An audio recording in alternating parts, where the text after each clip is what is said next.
ತಗೋರಿ 5 marks problems ಜಾಸ್ತಿ ಹೇಳೋದ್ರಿ exam ಬರುವಂತ ಒಂದು 2 ಪ್ರಾಬ್ಲಮ್ಸ್ ಹೇಳ್ಬಿಡ್ತೀನಿ ಜಾಸ್ತಿ ಹೇಳಲ್ಲ ಯಾಕಂದ್ರೆ ನೀವು ಜಾಸ್ತಿ ವರ್ಕ್ ಮಾಡಿ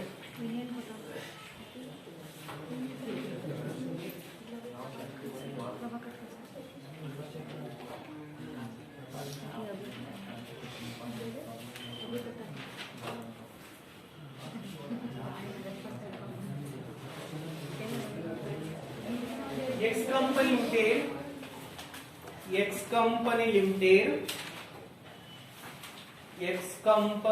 Limited was incorporated. X Company Limited was incorporated on 1/5/2013. 1/5/2013. Full stop. It acquired it acquired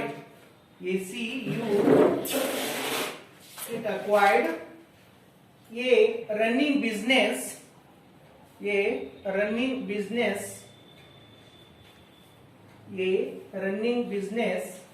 as from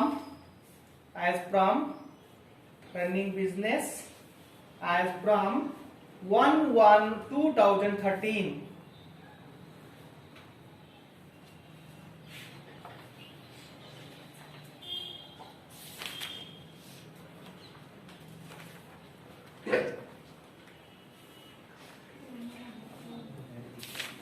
The information for the year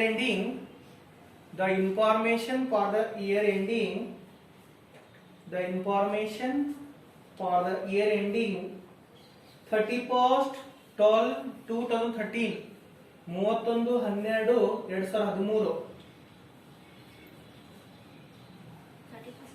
31st 12/2013 31/12/2013 was as under.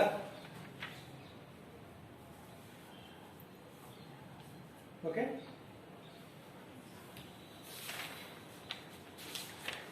the sales up to next line the sales up to 1/5/2013 4 lakhs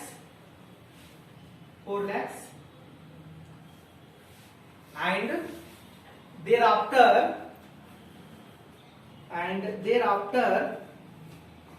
8 lakhs. Thereafter 8 lakhs. Calculate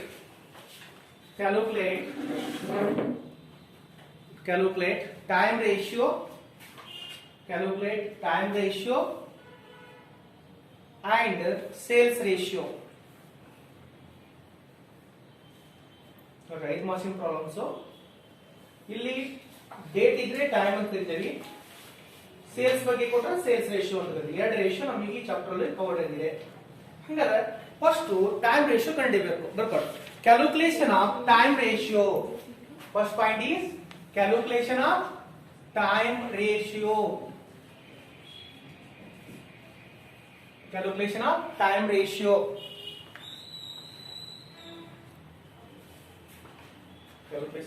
time ratio.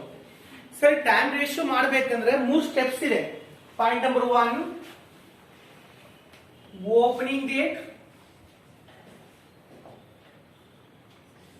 Incorporate date, ending date. ಈ 3 concept ಗೊತ್ತಿರಬೇಕು. Opening date, company ಯಾವಾಗ ಚಾಲು ಆಯ್ತು, ಯಾವಾಗ ಬೇರೆ company ಜೊತೆ merge ಆಯ್ತು, ಮತ್ತು ಮರ್ಜ್ ಆಗಿದ್ದ ಕಂಪನಿ ಯಾವಾಗ ಕ್ಲೋಸ್ ಆಯ್ತು, ಇಷ್ಟು ಗೊತ್ತಿರಬೇಕು. ಯಾವ ಗೊತ್ತಾಗುತ್ತೆ? ಕ್ವಶನ್ ನೋಡಿದಾಗ ಗೊತ್ತಾಗುತ್ತೆ.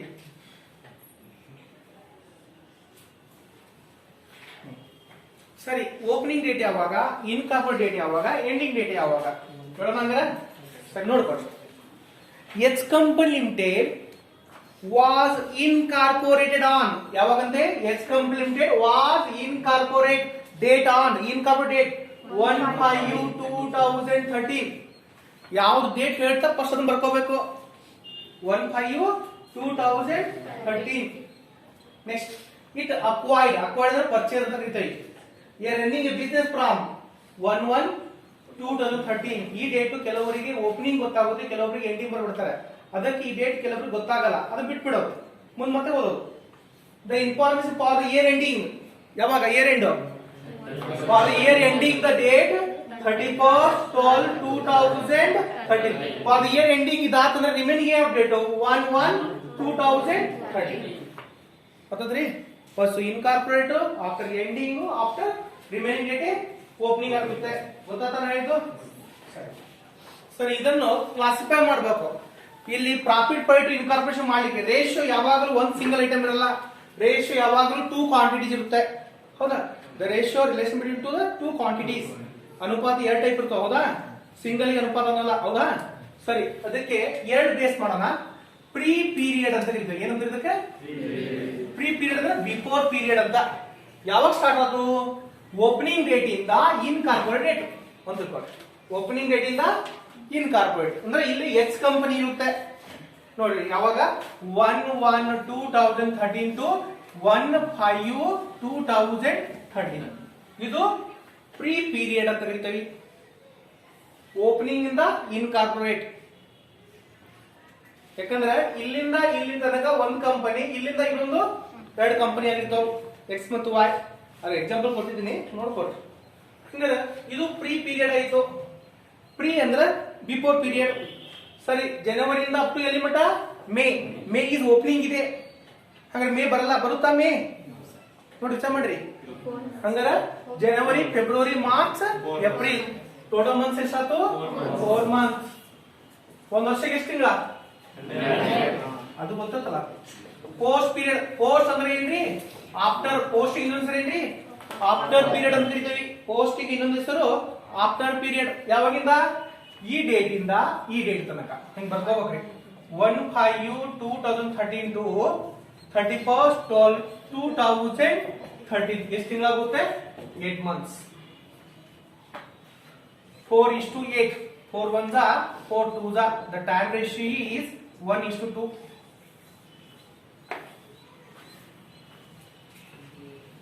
4 1s are 4 2s are. The time ratio is 1:2. ಗೊತ್ತಾಗುತ್ತೆ ಮಂತ್ ಕ್ಯಾಲ್ಕುಲೇಟ್ ಮಾಡೋದು. ಸರಿ, ಇಲ್ಲಿ ಮೇಡಮ್ ಮಾಡಿದ್ರೆ ಎಡೂರಿ ಮಾಡಿಸು. ನೀನು ಎಡೂರಿ ಮಾಡಿಸಿ ಮಾಡಬೇಕು. ಪಕ್ಕದವ್ರಿಗೆ ಪಕ್ಕ ನೋಡಿ ಬರ್ಕೊಂಡು.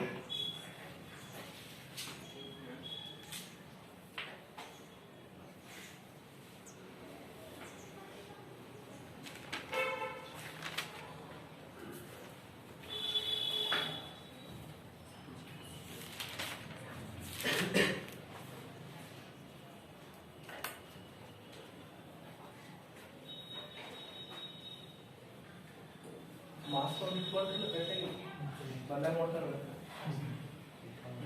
ಇಲ್ಲ ಹೇಳ್ತೀನಿ, ಆರ್ಡರ್ ಕೊಡ್ತೀನಿ. ಹಳೆ ರೊಟ್ಟಿ ಮಾಸ್ಕ್ ಬೇಕಾದ್ರೆ ಆರ್ಡರ್ ಮಾಡ್ತಾನೆ.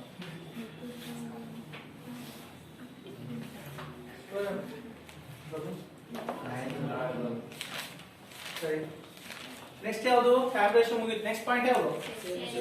Sales ratio.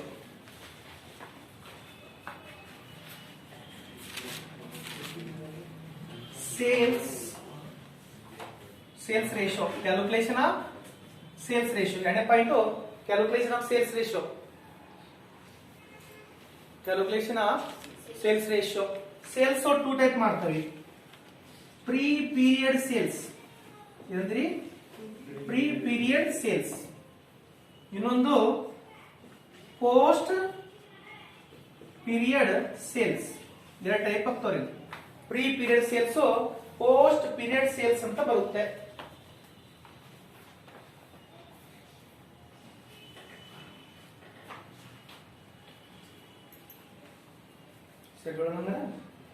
ನೋಡಿ questions. The sales up to 1/5/2013 were rupees 2 lakhs. 4 lakhs. The sales up to 1/5/2013 were rupees 4 lakhs. Up to ಎಲ್ಲಿ ತನಕ? 1/5/2013 ತನಕ. ಅಲ್ಲಿ ತನಕ ಸ್ಟಾಪ್. ಹೌದ್ರಿ? Sir, next and thereafter ಎಷ್ಟಂತೆ? ಅಪ್ ಟು ಅಂದ್ರೆ ಬಿಫೋರ್ ಅಂತ ತಿಳ್ಕೊಳ್ಳಿ. ಆಫ್ಟರ್ ಆಲ್ರೆಡಿ ಕೊಟ್ಬಿಟ್ಟ. ಆಫ್ಟರ್ ಎಷ್ಟಂತೆ? ಆಫ್ಟರ್ ಎಷ್ಟು? ಆಫ್ಟರ್ ಅರ್ಥ ಏನ್ರಿ? ಪೋಸ್ಟ್ ಅಲ್ಲ. ಪೋಸ್ಟ್ ಆಲ್ರೆಡಿ ಎಷ್ಟು? 8 lakhs. ರಿಮೈನಿಂಗ್ ಅಮೌಂಟ್ ಅರ್ಥ ಆಯ್ತಾ question? The sales period up to 1/5/2013 1/5/2013 1/5/2013 ತನಕ 4 ತಿಂಗಳ ಮಟ್ಟ ಎಷ್ಟಂತೆ? 4 ಲಕ್ಷ. ದೇರ್ ಆಫ್ಟರ್ ತಿಳ್ಕೊಬೇಕು ನಾವೇ. ಪೋಸ್ಟ್ ಆಫ್ಟರ್ ಮೀನಿಂಗ್ ಓದ್ಕೊಂಡಾಗ ತಕ್ಷಣ ಗೊತ್ತಾಗಬೇಕು ಈ ಸೇಲ್ಸ್ ಅಮೌಂಟ್ ಯಾವ್ದು ಅಂತ ಹೇಳಿ ಗೊತ್ತಾಗುತ್ತಲ್ರಿ. ದೇರ್ ಆಫ್ಟರ್ ಪೂರ್ತಿ ಓದ್ಬೇಕು ಅಂದ್ರೆ ಗೊತ್ತಾಗತ್ತಿ. ಹಂಗಾರೆ ಎಷ್ಟು ರೇಷೋ ಆಯ್ತು? 4 lakhs 8 lakhs. ಎಷ್ಟಾಯ್ತು? 0 0 cancellation 4:8. 4 1s 4 2s. The sales ratio is 1:2. ನೋಡಿ 5 ಮಾರ್ಕ್ಸ್ ಆಗುತ್ತಾ? ಕಷ್ಟ ಆಗುತ್ತೆ.